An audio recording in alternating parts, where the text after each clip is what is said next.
Well, hello there. How is everyone? I hope you're well. You amazing, beautiful, wonderful people. I am currently recording at 2:37 in the AM because there's been some movement. There's been some bombshells dropped in the Idaho 4 case. You're looking absolutely amazing, I must add. But anyway, let's get straight into the meat and potatoes. As first of all, we're going to touch on the fact that the trial has been moved. No, there hasn't been a continuance granted. They've just moved the trial by around 7 days. Reminds me of The Ring. 7 days. 7 days. But anyway, let's get into it. Let's have a look at what they're saying.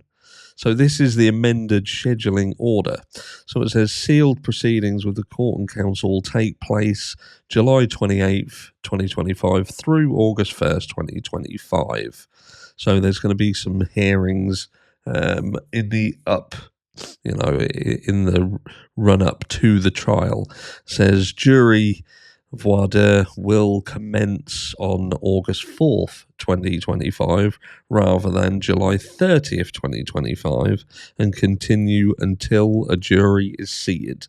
Now, will that become problematic? We're going to get into the reason why the continuance was boo-pooed in a second, but ultimately it kind of all stems around this exact thing. So it's going to continue until it's seated. And it says it is estimated that the trial itself, beginning with opening statements, will commence on August the 18th, 2025 and continue until completed. And I would imagine that that's why that has been pushed forward. There's more to do with they're going to make sure that this voir dire is indeed done to the best of its ability. Because if we come over to here, which is, no, that's for later, a little bit of a sneak preview there, the alternative perpetrators.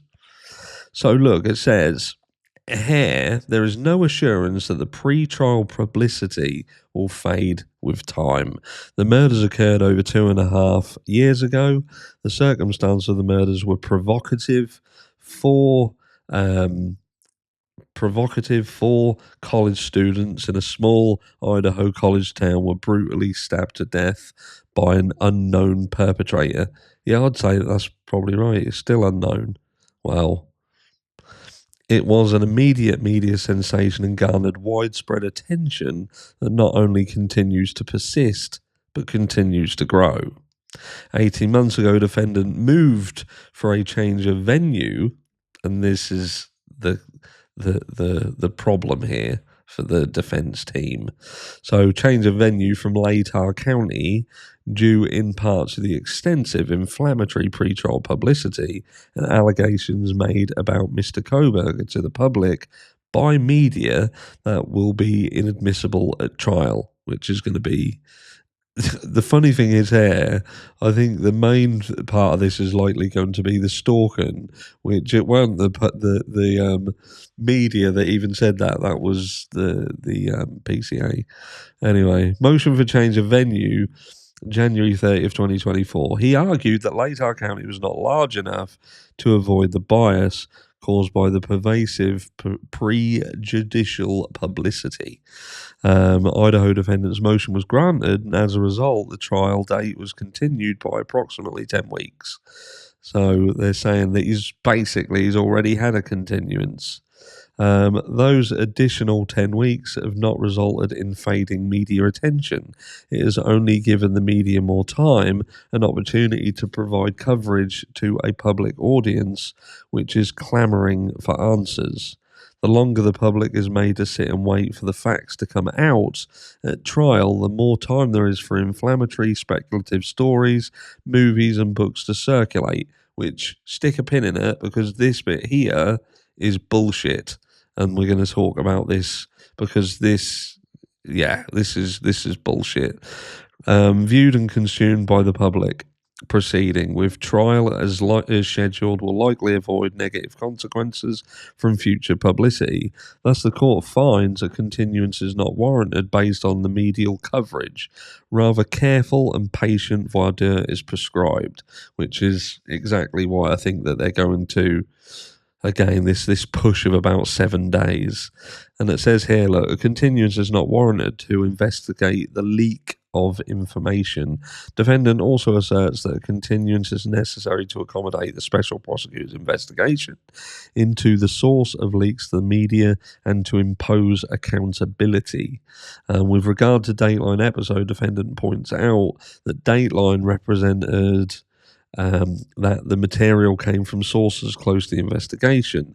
He notes that Patterson's upcoming book on the crime promises claims to be the most comprehensive narrative. And just as a side note, right, we got like a load of docs coming out regarding like witnesses that is sealed in the docket, but you've got media who seemingly have all the names of the people who are coming forward out of.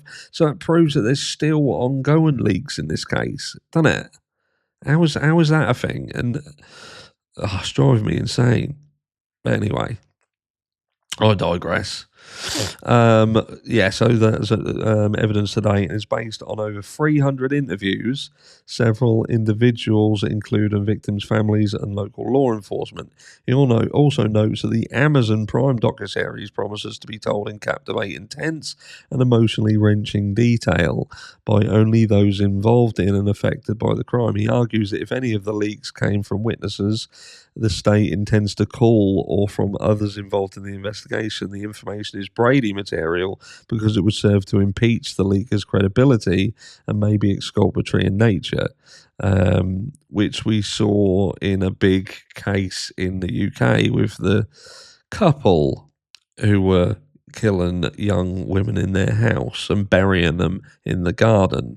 One of the main people involved in that had sold their story to media and done that case a world of good. He adds that if the investigation reveals that other states' agents had information about the leaks but failed to disclose it, this omission would constitute a Brady violation. As noted, a continuance is not warranted where the information sought thereby is mere speculation. Blah blah blah. Brady argument is built on a house of speculative assumptions. An assumption where there was a leak by persons bound by the non-dissemination order. An assumption the leakers will be found. An assumption that the leakers were law enforcement. An assumption that the leakers taking a piss, aren't they? Such assumptions are not grounds for continuance, particularly given that there is no guarantee if and when they will be confirmed or debunked. This trial cannot be held hostage indefinitely to the outcome of the investigation. Well, sort the fucking thing out. There's been a leak, man. It's been a leak. It's like, oh yeah, well, we might find out who it is. There might have been a leak. There might not have been a leak. No, there definitely was a leak, and this upcoming debacle could contain people who based on foregoing defendant's motion to continue is denied. And what I find hilarious is the fact that he's saying it shouldn't happen because you've basically already done it. We've moved once, pre-trial publicity, and then you've got this publicity happening now, and if we continue again, it is going to become a perpetual continuance where you're just going to say, well, it's pre-trial publicity. But I think there does become a point where the legs fall off. You know, at the moment, yes, people are scrambling for answers, but we're getting to a saturation point. And I think that you need to distance the trial from the saturation point. We've just had this Dateline thing where all these leaks have come out, and now you've got like this other docuseries. It's a 4-part docuseries, which I think would have seen that saturation point. And you know, I don't think there'd have been a lot left in the tank after that in terms of what more can be offered from credible sources close to the case. You know, we're getting to the end of that. You know, yeah, there's always going to be speculation on social media. We're all going to talk about it. But in terms of information that's seemingly coming from inside the tent, say, I think, yeah, again, without becoming repetitive, which I already have, I think this 4-part docuseries would have been the saturation point. As then talking to everyone, it's talking to all of the people who are around it, the victims, families, friends, you know, not victims and victims' family. They're not talking to them like on spirit boxes and stuff. You know what I'm talking about. But yes, so the motion to continue is denied, but we do have a move of a few days to likely extend that voir dire process and hopefully be able to get some people who have not been affected by the pre-trial publicity.